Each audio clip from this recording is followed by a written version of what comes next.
Welcome to the Emerging Minds podcast. You're with Jill Munro, and today I'm joined by Danielle Abbott from TACSI, the Australian Centre for Social Innovation. Danny joins us today to discuss the topic of intergenerational disadvantage and its impact on the families that she works with. Danny is the Quality Implementation Lead for Family by Family and the Virtual Village. These are programs that have been co-designed with families for families. They leverage the lived experiences of families and couple this with proven social theory and evidence-based practice to create confidence, self-agency and resilience for the families involved. Families that have been involved attest to the program's helpfulness in shifting the negative effects of intergenerational disadvantage. So welcome, Danny, and perhaps we could start off by hearing a little about your role at TACSI and the type of work you're involved in.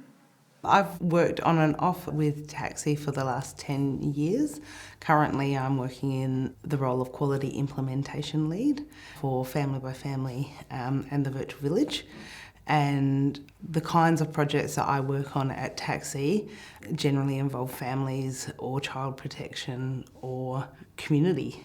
TACSI, the Australian Centre for Social Innovation, TACSI for short because that's a long name, exists to find new and innovative ways of working with some very tough and complex problems, and all the problems that I'm involved in helping with or unpicking or understanding are generally involving families who are having a tough time and often a tough, complex time with child protection.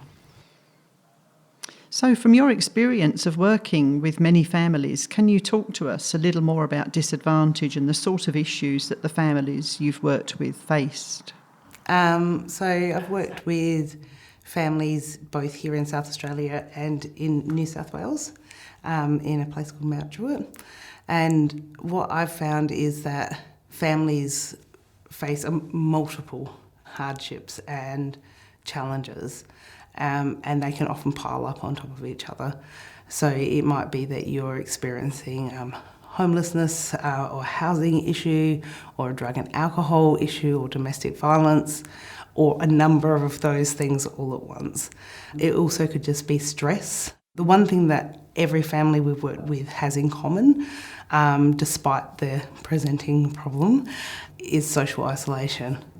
So what I've found across the years is that families often know how to find a particular service for a particular problem and how to reach out to that service.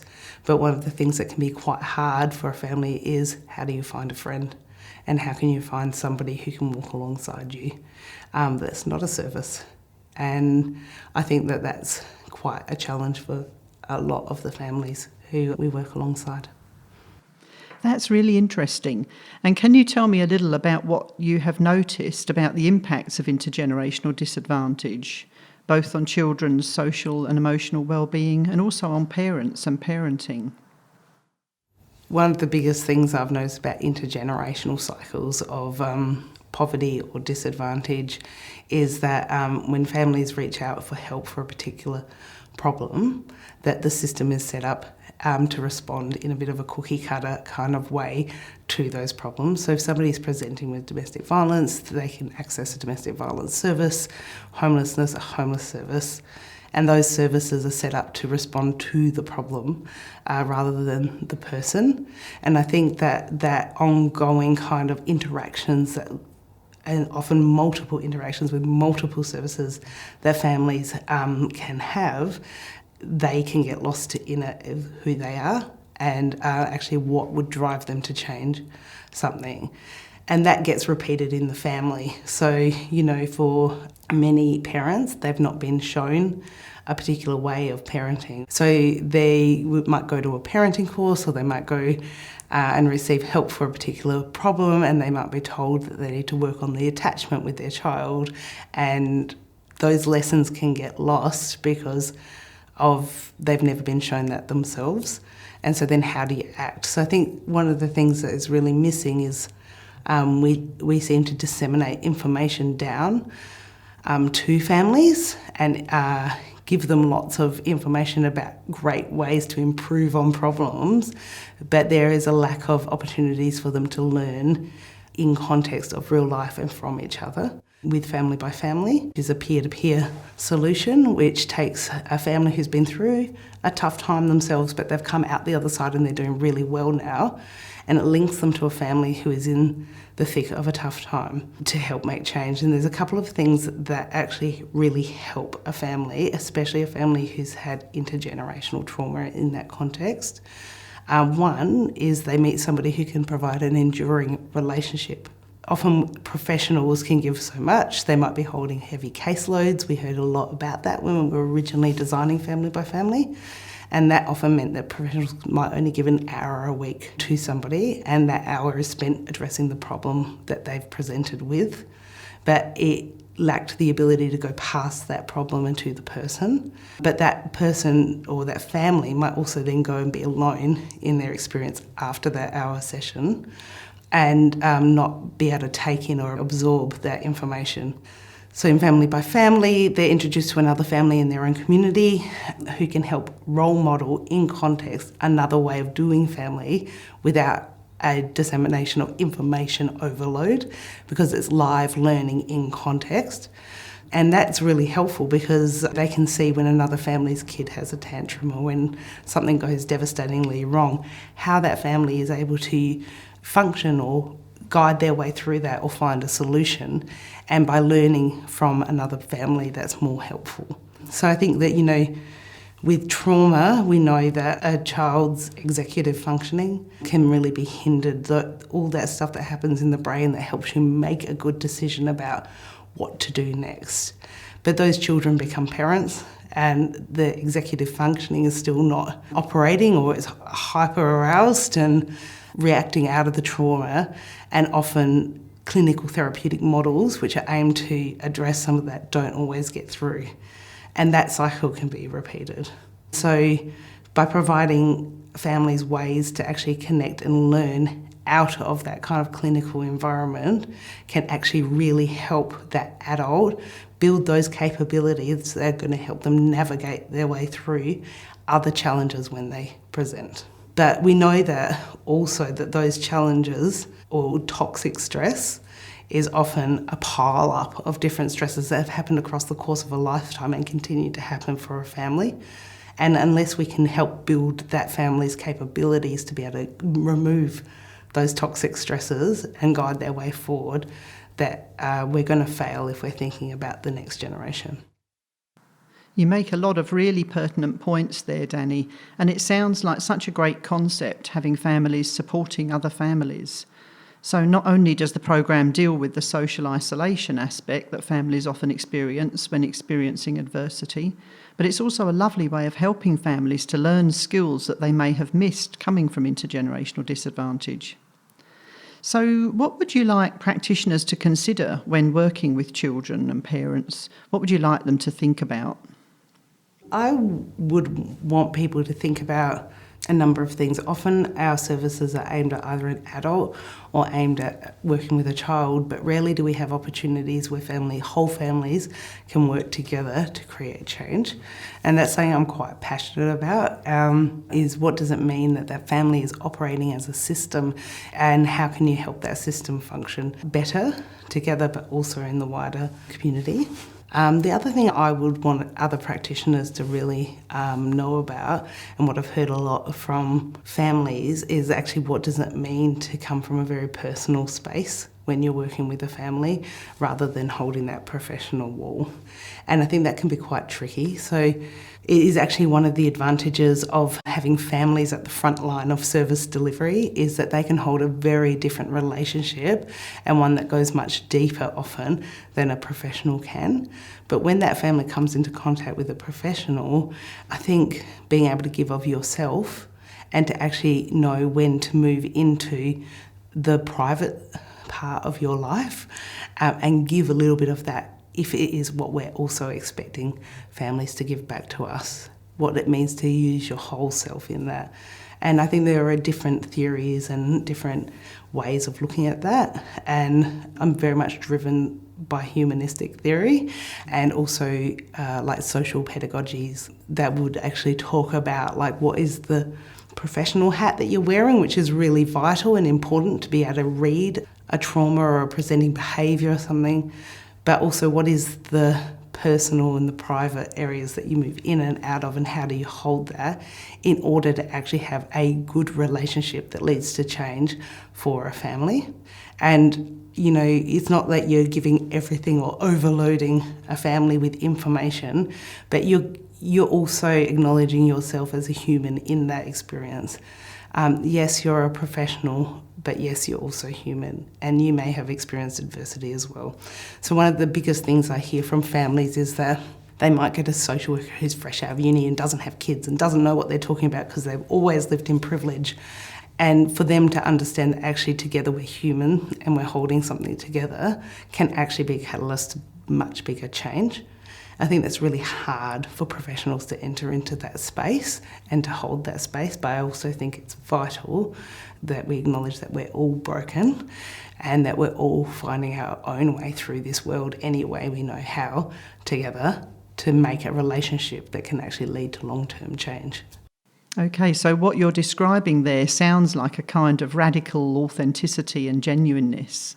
Yeah, it's interesting that you named it as radical because I think it's deeply human. Yeah. And we talk about trauma-informed practice, but another way to think about that would be compassion-informed practice. And what does it mean to actually be sitting in compassion with the person who's sitting in front of you at any given time? And also acknowledging that that might be bringing up certain feelings or emotions for you, and that you sometimes share that with the person, that what it's brought up for you, and you humanise it and normalise the experience. And now for professionals, we have to work really hard at that. For families, that's what they do best, is they can just connect and they can cut through all that overthinking that we do about it and be very natural as the change makers in establishing a relationship. So in Family by Family, we very much break down the relationship between the peers into 3 clear stages. The relationship building stage, that's a stage where we have less of an agenda for families. We're not really pushing them towards achieving goals. We're actually just leaving space for the relationship to be established, a trusting relationship that will move a family into a space where they might actually think about an aspiration that they have for themselves or a goal that they might have for themselves. And then the families will move into what we call the doing with stage. And that's all about walking alongside the family, actually role modelling, going out and just having picnics and doing good things and things that are good for your family. But they're very intentionally moving into this space, sometimes doing for or going to the psychologist appointment with them, going to the DV service with them so that they are not alone. But the phase that's really vital in that we then move into is what does it mean to do without? And how can the family kind of intentionally withdraw and become more of a cheerleader for somebody who can achieve their own goals? And that experience of achieving goals and doing it on your own is vital for that kind of long-term change focus, because when you can learn that you can do it on your own without the support of professional services, you start to set more goals.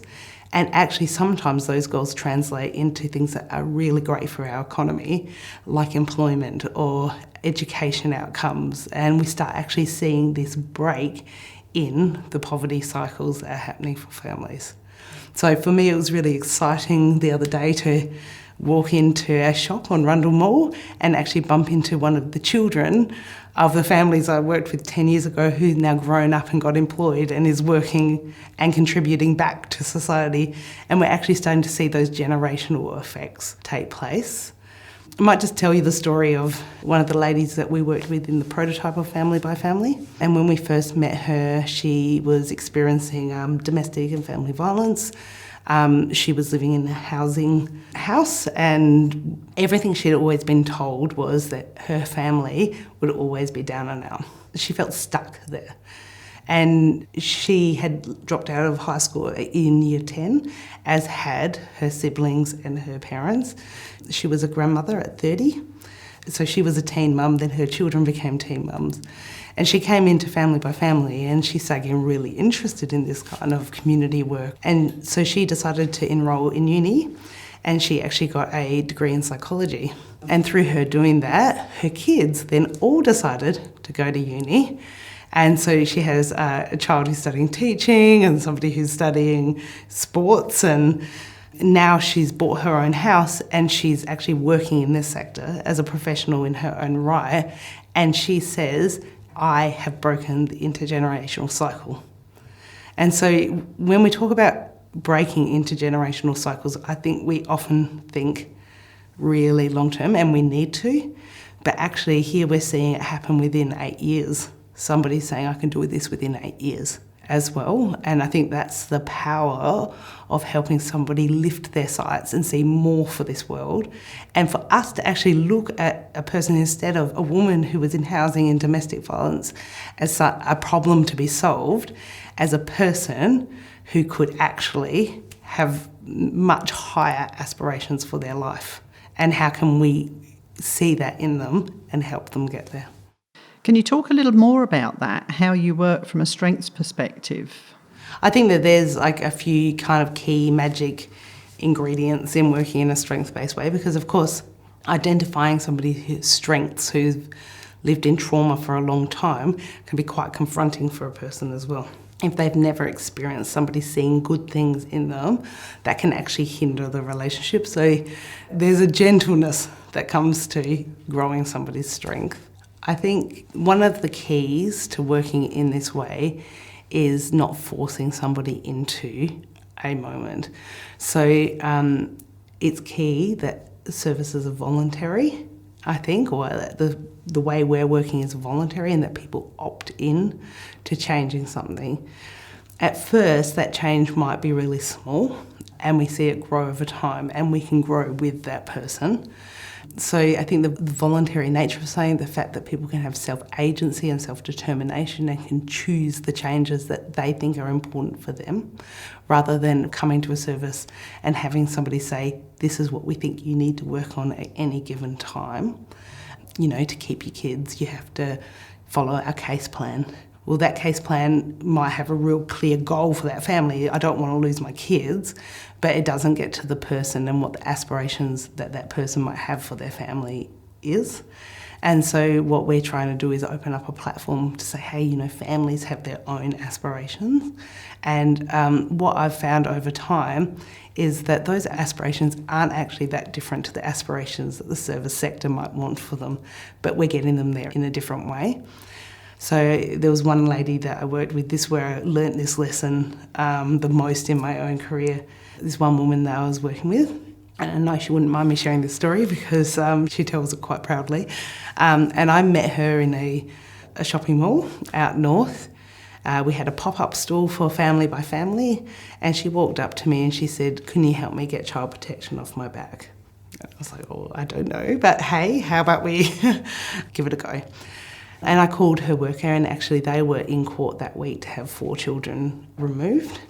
She'd had 27 notifications in the past years from multiple services that were sitting around her and her family. And the social worker said, actually, do you know what? This is the first time she's reached out actively. How about we do a supervision order and we see how she goes? So we went out and we asked her if she'd like to set a goal with another family. And actually what she said to us is, yeah, we'd like to be more crafty as a family. Now that felt really at odds with the fact that she was really at risk of having children removed. But we said, okay, let's do that. And the 2 families entered into the relationship building stage through doing craft. And they spent that real focused time working on building a relationship. Now during that time they decided to go camping. And while they were out camping, her daughter was crying throughout the night, and her volunteer family could see she didn't respond when her daughter was in need. So they started saying, oh, I wonder if she's scared. I wonder if she needs a hug. Wonder what her need is. And started role modelling a response to that scenario. Now, when we came back just 5 weeks later and said, okay, how'd you go at being crafty and what's your goal?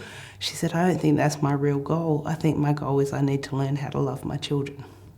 And so she gets there herself without the pressure or fear of removal if she doesn't. And we're like, great. And then she leads the change in her own life to learn how to love her children in the context of another family. In that scenario, 6 months later, she had her case closed. So that doesn't always happen that magically, but we've seen that happen repeatedly over time, that by allowing that family to lead their own change and their own aspirations, that they can actually get long-term benefits. That's not to say that, in a year's time, that person isn't going to come up into an encounter with another form of toxic stress and feel at a loss again, or their child's going to hit another developmental age and they feel at a loss again. So service is always open to come back and reset goals. But you get better at achieving those goals each time and over time. Great. You really pick up on some of those key things with regard to intergenerational disadvantage in that story, the difference that relationships can make, and especially those relationships of support that families can call upon, how helpful modelling of parenting skills and interactions can be, and also how sometimes parents just really need help with executive function and co-regulation, particularly parents who have come from backgrounds of intergenerational disadvantage. Yeah, look, I think self-regulation in general is a big part of that. And, we all have ups and downs throughout a day and throughout our life. But for somebody who's experienced toxic stress or trauma, they can, when they have something that throws them, they can really crash through that window of tolerance and have a very big up where they have a massive adrenaline release. And they've stopped thinking and they've lost that kind of cognition. And often that's when we're trying to work with families. But after that moment, they can actually have a big crash where they crash back down through that window of tolerance and they're like adrenal failure and they're not functioning. It's often sometimes when we meet families in crisis services, and they're the two worst moments to try and do any kind of therapeutic practice or work. But when somebody's in that kind of what we call the window of tolerance, in that ups and downs, in that emotional regulation, then you can actually do some really concrete growth and learning, and it sticks in the brain. In Family by Family, the families get to choose when it is that they're ready to meet up, and they get to choose how they meet up. And it's often happening in an environment which is very calming, which is actually the best place to learn and to learn from another if you want to change the way an adult or a child actually grows their brain. That's fascinating. And I'm just wondering whether you would be able to provide any pointers for practitioners who work primarily with adults. Because, of course, most services, as you mentioned at the start, work just with adults or with children rather than with families as a whole. So I'm wondering if you had any tips on how practitioners could encourage those elements that you know are so important for children's development and healthy family function, such as self-regulation. For me, I'm quite passionate about working with the whole family and seeing the whole family as a whole. Those things aren't isolated from each other, but we have a tendency to want to isolate them from each other. So, it's about finding opportunities where you can be therapeutically working with the adult, therapeutically working with a child, but when do you actually give those two things an opportunity to come together and practice in the real world together in unity? I really believe in this idea of systems theory, and if you're influencing one part of the system, you're having an influence on the whole, whether you like it or not. So if you're working with a family and a parent in a therapeutic way, and you're seeing growth there, well, of course that's going to have impact on the child that's unseen in that space and back in the home environment. Or if you're working with the child and they have growth, equally they can influence their family. And if you affect one part of that system, you're affecting the whole. We would truly believe, though, and we do this every week with our sharing families, we provide coaching spaces for the adults to enter into where they learn and grow together. At the same time, we provide coaching spaces for children where they can learn and grow together. And so in children, we're using kids coaches to really try and build out things like leadership, empathy, grit, role modelling. And children are learning how they are active participants in their communities, at their schools, in the context of their family. and parents are learning that, but equally we were providing at least once a term opportunities where we do something that's focused on the whole family, and that could be something really fun where they get to practice these things in the relationship to each other. And I think it's that bringing together that's really important. When working with some of that stuff about trauma and the brain and working with the individual, I think my favourite is the Dan Siegel. You've heard of the flip lid, but that's something that we would talk about quite a lot. Is like, if you imagine your hands, brain, and this is your cognition, and this is your emotional centre or your amygdala, that sometimes when something triggers that, you might flip your lid, and you're just sitting in this very exposed place where there is no thinking happening. And personally, if I was working with an adult and that flip the lid moment happened, I would be like changing track. I wouldn't be trying to achieve what I was hoping to achieve in that moment. I'd be sitting and allowing time for that lid to come back down and for that calm window of tolerance space to be present again before we entered into anything. But that's really important for families to understand that their kids also flip their lids. And so when you're at home and your kid has flipped their lid, it's often when you try to enter into that space of going, right, let's have a teaching moment. Actually, there's no thinking present. So helping families understand if that's true for themselves, it's true for their children. So with the kids, often we just do a little hand action, like, have you flipped your lid? And that's enough. I would say that, learning as an adult what you need in order to be a present and capable parent is important, but it's really hard if you've never experienced it for yourself as that child or in your own family. And so one of the evaluation results that came from Family by Family's first evaluation was actually that the sharing adult, the volunteer family adult, was acting as a way of modelling attachment to the seeking family adult. And so the two parents were having moments where maybe it was a little hug, and at first that hug's uncomfortable, and then over time they're hugging, and then the mum starts feeling quite good about what that feels like, and then there's a desire to want to then do that to your child. So the volunteer acts as a modeller of attachment that gets trickled down to the family. That's lovely, and you've certainly given us some really great examples. Could we now turn to exploring the importance of supervision and reflective practice in this work? But I reckon I can talk a lot to what it means to work as a team and supervision and how we would view that. Yes, okay, that would be great. So in Family by Family, for us, one thing that's quite a crucial element is the way a team of practitioners work together in order to get change for families. And we know that if we want to change the way a community and a family works, we also have to influence how the system supporting that works. And so we believe in mirroring practice.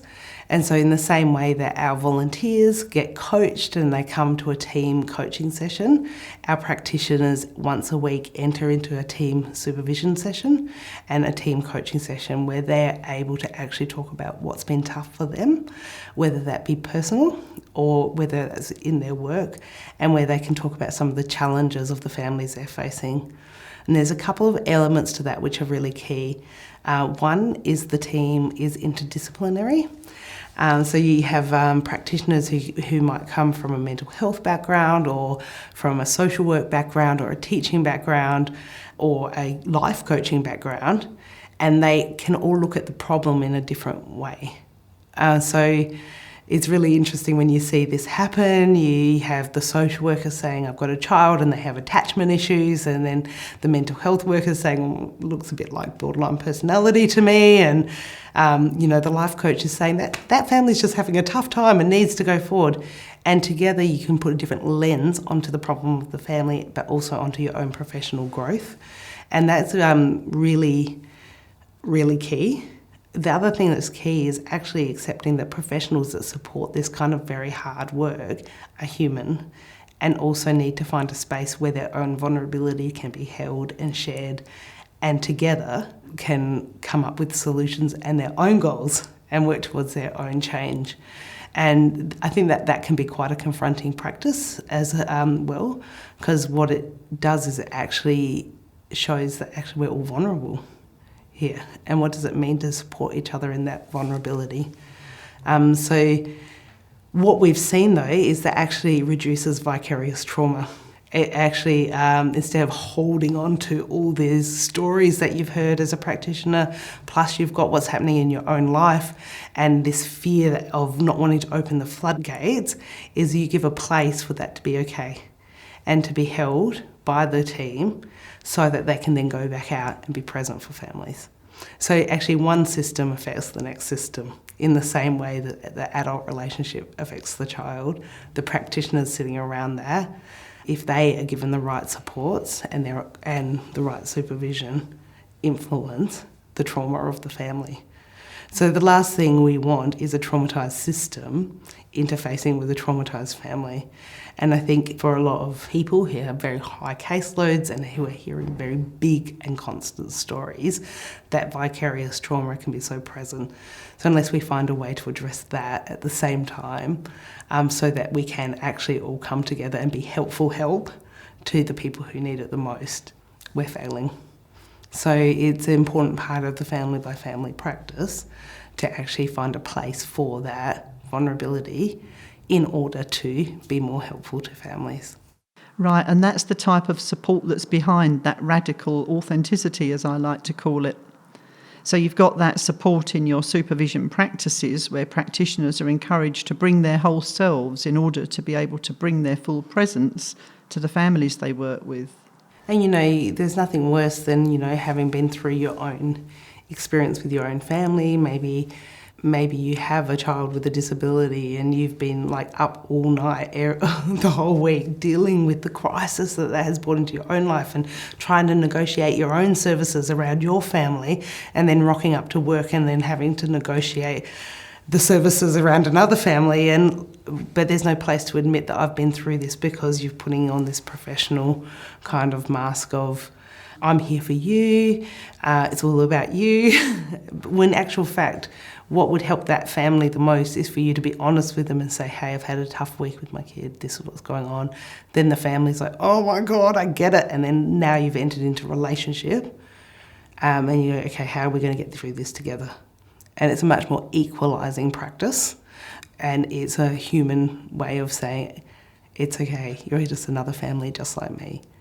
Yeah, lovely example of collaborative practice, that's for sure, isn't it? It's certainly thought-provoking and a really human way of working. So I'm just wondering if you do much work with pregnant women, and if you could talk to us a little about that. A little bit. Yeah, so we would still consider somebody a family if they were pregnant.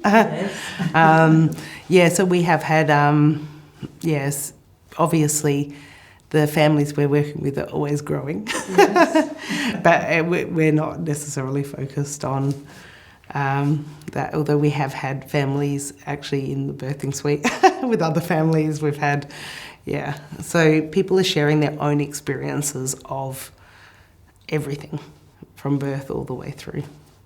Yeah. Right, and it's okay if you don't have much to add around that, but I was just interested in what you may have noticed with regard to pregnancy and intergenerational disadvantage. I think one thing that I was thinking about with the cycles of that I've seen that maybe I saw more present in Mount Druitt is the constant removal of children in that cycle of having more children, and how that plays out. So often we see families who've been interacting with the child protection system have very large families, and often that's because children are removed and other children come along, and then the cycle keeps going. But I was working with one family in Mount Druitt, and she had 6 kids at home, and I would say was living in what I'd call squalor. And she hadn't, she was at risk of her children being removed, and she had child protection. She had the copper pipe stolen off her house.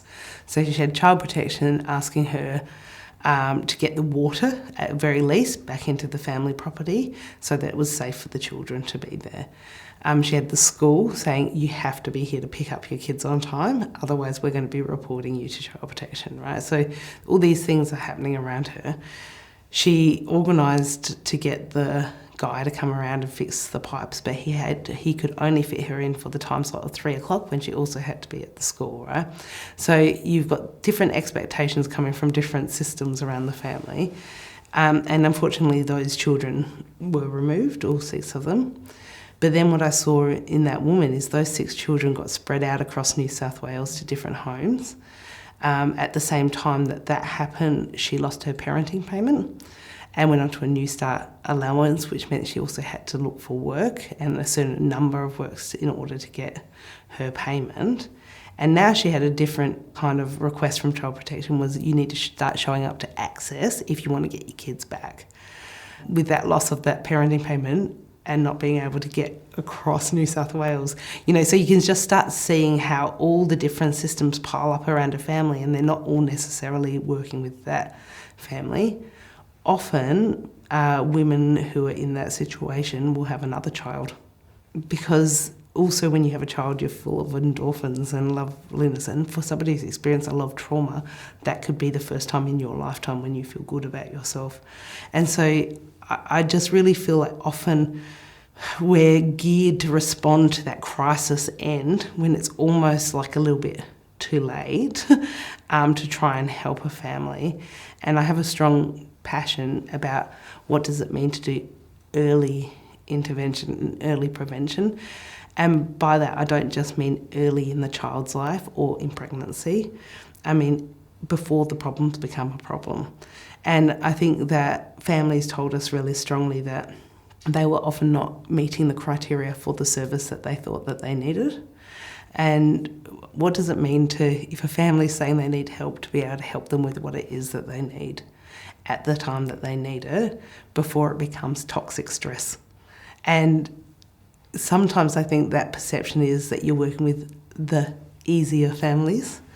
But in actual fact, that's crucial work if we're going to actually have a long-term view of stopping the crisis response altogether, is how do we actually zoom our services much earlier for families, even if it's responding to a simple stress of, I can't sleep because my baby's been crying all night. What does it look like to work with a family around that instead of working with a family around how do we stop these kids from being removed in the next few weeks, where all the services suddenly zoom in, and of course at the point of removal, all the services drop out around the family and they're left alone right at a very crucial point in that journey. So I'm really big advocate for doing preventative measures and preventative work with families. That sort of speaks to the epigenetics argument as well, doesn't it? Where you've got people, even in preconception, women that have experienced stress and adversity in their life, and so they're already wired to pass trauma down. But with the right support early on for children and in that prenatal period, this can be turned around. Well, we know from research that's been done around survivors of the Holocaust and their children and grandchildren, or even children survivors of like the Vietnam War, that actually the genetic makeup of a person can change and that trauma can be genetically passed down. But the hope is if it can be passed down, it can be passed forward in a different way. And if we can create the right kinds of environments and places for families to interact, we can also change the genetic makeup that gets passed down to the next generation. A lot of that is about helping people find meaning in their experience. So with our volunteers, they all come from lived experience. So they've all had their own tough times, and often they've been quite traumatic, tough times, whether that be domestic violence or own child removal, their own neglect or sexual abuse as a child. They all have lived experience, and from that, they have a story that can help change something for others. But through the process of volunteering from your lived experience, what I've seen is families over and over again say, I wouldn't have wanted it, but I wouldn't have changed it because I now see value in what happened to me so that I have purpose in this world. And that purpose has actually given me confidence. And I've heard that story so many times that, you know, often what we want to do is push away the tough story and say, despite what you experienced, you're doing really well, rather than actually you can take what you experience and turn it into a value offer. And yeah, families always talk about that being a surprise in the volunteer role at Family by Family. So when we first started, we obviously had expectations of the kinds of outcomes that our seeking families would experience. But what took us by total surprise was the kind of outcomes we got for the volunteers who are using the lived experience. So we've seen huge employment and education outcomes, just people doing the most extraordinary things in their community, becoming really active, capacity-building community people in their own right and doing their own innovations that have gone on to make change for the people that they live side by side with. And yeah, I think that epigenetics teaches us a lot about the kinds of practices that could help people do change for the next generation. It's interesting how you frame meaning making as being a value offer rather than it being about pushing that tough story away and saying, despite that, you've done really well. And, you know, again, we notice that in people with a lived experience, but I notice that in myself. And I can say that I've been through my own tough times, and actually, if I look at my journey to being a professional in this space, it wasn't because I was born into this world and had this really deep desire to go into the social sector. But in actual fact, in my own journey, and I come from a very privileged background, but I hit hard times. And I met a person who was abusive to me, and emotionally abusive, and an alcoholic, and I can talk about that safely. So when we talk about the bringing the personal, that's a safe story for me to share and tell, because it doesn't define me. But it certainly threw me into a space of isolation for the first time in my life, of loneliness, of not having the motivation to want to find employment, just wanting to hide away from the world. So all those things that we look at as problems in those with lived experience are actually the problems that also sit within ourselves as professionals. And that's what I mean by the separation of we're so good at othering, I think, and you know, we see it so often. It's like the people we work with, those people with lived experience, the professional, the service sector, the community, them, they, who are they? They're us, right? And actually, who is the face of child protection? I am. Who is the community? I am. Who is the person with lived experience? I am. We are. We're in it together. And I think that that's a radical shift that needs to happen in the sector, is that we're so good at othering the professionals into a space of you're the one who helps guide the person with lived experience, instead of actually having that real vulnerability and that courage to say, we are all people with lived experience of some sort or another, and at times we've all had a tough time. Well, that brings us to the end of the podcast. It's been so interesting to hear about your work with the Family by Family programme, Danny. It's also been quite inspirational to hear the stories you've shared of the families who've been supported to achieve their own aspirations and goals, to chip away at intergenerational disadvantage. So in conclusion, thank you so much for your generosity, Danny, and your demonstrations of radical authenticity. Visit our website at www.emergingminds.com.au to access a range of resources to assist your practice. Brought to you by the National Workforce Centre for Child Mental Health, led by Emerging Minds. The National Workforce Centre for Child Mental Health is funded by the Australian Government Department of Health under the National Support for Child and Youth Mental Health Program.